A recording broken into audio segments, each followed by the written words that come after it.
my observation is that baka mag-join pa yung dalawa na naka-abstain sa majority para patatagin ang majority and to assure our people na hindi na babalik yung abusadong majority led by former Senate President Vicente Soto III. So, hindi mangyayari yan sa aking analysis based on the numbers that they have on both sides at sa realidad ng sitwasyon.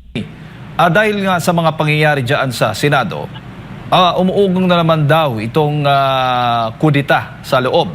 Mismo ang SP Cayetano sinasabi may mga from minority na kinakausap na yung ilan po sa mga nasa majority para lumipat. At ito nga, may plano daw patalsikin itong si SP Cayetano. Ano pong pananaw po ninyo? Well, they don't have the numbers, itong mga minority. 9 lang sila eh. Kahit pa magsali sa kanila yung additional 2, 11 lang sila. So that will not happen. And my observation is that baka mag-join pa yung 2 na naka-abstain sa majority para patatagin ang majority and to assure our people na hindi na babalik yung abusadong majority led by former Senate President Vicente Soto III. So, hindi mangyayari yan sa aking analysis based on the numbers that they have on both sides at sa realidad ng sitwasyon. You know, the Senate has to be stable para yung kanilang serbisyo ay tuloy-tuloy. And the people do not want instability.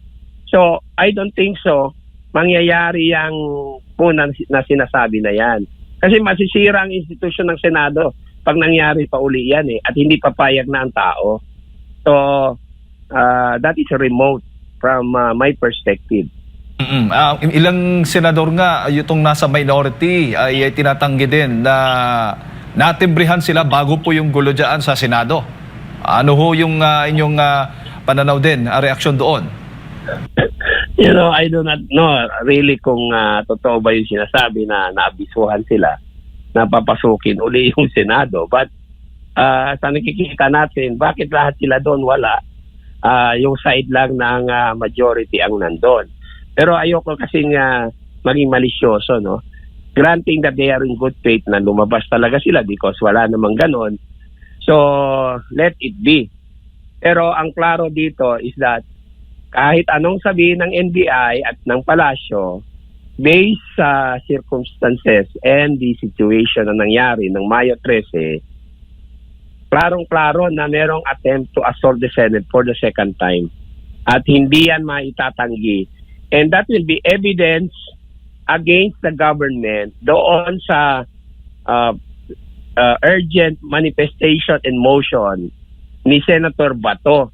With more reason, dapat mag-issue ng temporary restraining order ang Korte Suprema dito to put things in the right order at ma-prevent yung chaos. Sila rin ang nagbigay ng cause why the Supreme Court should issue a temporary restraining order. Ano naman, nandun ho ba kayo nung papalabas po si dating Senate President Tito Soto sa Senado, attorney, dahil pumalag siya matapos ngang hinampas paulit-ulit ang kanyang sasakyan umano ng mga nagpoprotesta po doon sa labas ng Senado? Yeah, I was nearby.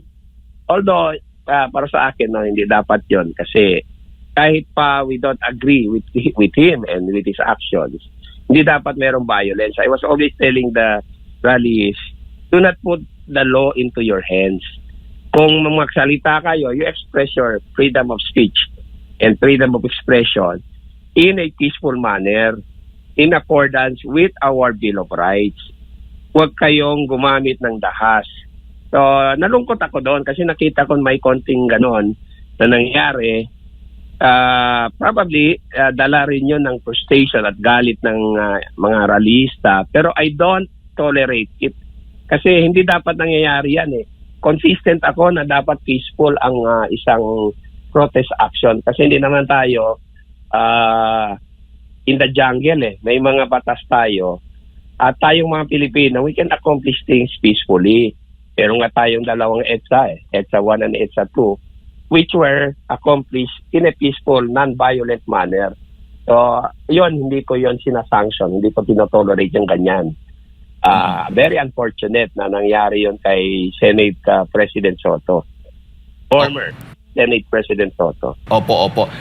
Attorney, meron ho ba kayong ideya at o tama ba yung mga bali-balitang nakita nga si Senator Robin Padilla sa NAIA, papalipadata? Baka meron po kayong idea lang, attorney, tungkol po doon kung gaano po katotoo ang balitang yan?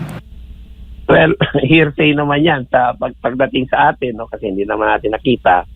I really don't know. Pero si Senator Robin Padilla ang dapat mag-explain yan. Kasi tayo very speculative sa atin ang dating. Baka imbis na maklaruhan natin yan, lalong magkakos ng confusion or pandemonium sa ating mga Pilipino at hindi natin makuha yung totoo dito. So it would be best for Senator Robin Padilla kung pwede niyang sabihin. Pero hindi mo rin pwedeng persahan o i-force yan kay Senator Padilla kung ayaw niya magsalita tungkol dyan. Because a fellow senator will really protect yung kanyang kasama kasi meron silang resolution eh. At ang belief ng majority ng Senado ngayon ay walang warrant na in effect ang ICC kasi nga walang jurisdiction, hindi kinikilala dito. At walang pahintulot sa ating local court yung warrant na gustong i-enforce ng National Bureau of Investigation. And I really question the action of the NBI, hindi lang dahil doon sa mali yung ginawa nila kasi assault ang ginagawa nila eh. Yung kanilang authority kasi hindi naman sila ang PCTC eh. Philippine Center for Transnational Crime. So anong otoridad nila para i-enforce yung warrant na yan na wala namang basbas ng local court? So dalawa ang question. One, yung authority ng NBI to enforce an ICC warrant. Second, yung kawalan ng basbas or permission from the local court kasi hindi nila sinapit yan sa local court in accordance with our Bill of Rights at saka even the Rome Statute, Article 59. Opo. Attorney, huling issue na lamang o topic, kaugnay nga doon sa impeachment case ni Vice President Sara Duterte. Sabi nga ni SP Cayetano by May 18, kung hindi ako nagkakamali, soonest ay magko-convene po yung Senado patungkol nga dito sa impeachment case ni Vice President Sara Duterte. Ano ho bang inaasahan po ninyo? Well, alam mo, yung Senado naman, meron silang duty, no, to constitute themselves into an impeachment court. So tama yung sinabi ni Senate President Alan Peter Cayetano. Sa action sila dito at Mayo 18 nga ang target date or earlier. Now, ako naman, from my view, based on circumstances and political reality, the articles of impeachment is dead in the water. Anong ibig sabihin yan? Baka ma-dismiss yan eh. On the part of the defense, meron silang option questionin yung validity, yung legality ng or constitutionality ng articles of impeachment through a motion to dismiss or a motion to quash. Kasi merong question doon sa proceedings ng Committee on Justice. Remember, ang House noong April 29, April 24, April 4, March 25. Nag-conduct sila ng proceedings eh. But at the time, the House and the Senate were not in session or in recess. Okay? So, yung kanilang continuation ng proceedings, I'm talking of the Committee on Justice, was in violation or in contravention of Article 11, Section 3, subparagraph 2 of the Constitution, which mandates that yung kanilang proceedings ay maganap or gagawin when Congress is in session. Nakasaad doon mismo that they have to file the committee report within 60 session days eh. kahit yung filing, dapat kahit yung action sa file complaint should take place during the session days ng House. Pero hindi ito nangyari. Yung 4 na araw wherein nag-present sila ng mga witnesses like accused kidnapper Madriaga, the controversial Antonio Trillanes III, yung AMLAC Executive Director na nagkaroon ng unauthorized disclosure of confidential information in violation of the AMLA law of 2021, and other witnesses. Nangyari nung days na walang session ang House, March 25, April 4, April 22, and April 29. Lahat ito ay void eh. Pag void, dahil ang House Resolution 892 is void, being contrary to Article 11, Section 3 sa Paragraph 2, ibig sabihin yung kanilang finding of probable cause ay void din. At void din yung kanilang committee report at articles of impeachment na hinanda ng Committee on Justice, which was voted favorably by the plenary noong Mayo 5, May 5.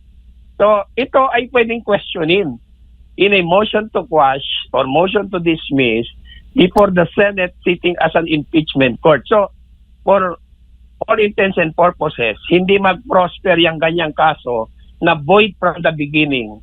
I'm talking of the articles of impeachment. So yan ang aking perspective. At saka, yung aking experience sa impeachment, yung Corona, especially at saka Bautista impeachment where I was involved, nangyari yung mga proceedings na yan when Congress was in session, when the House was in session.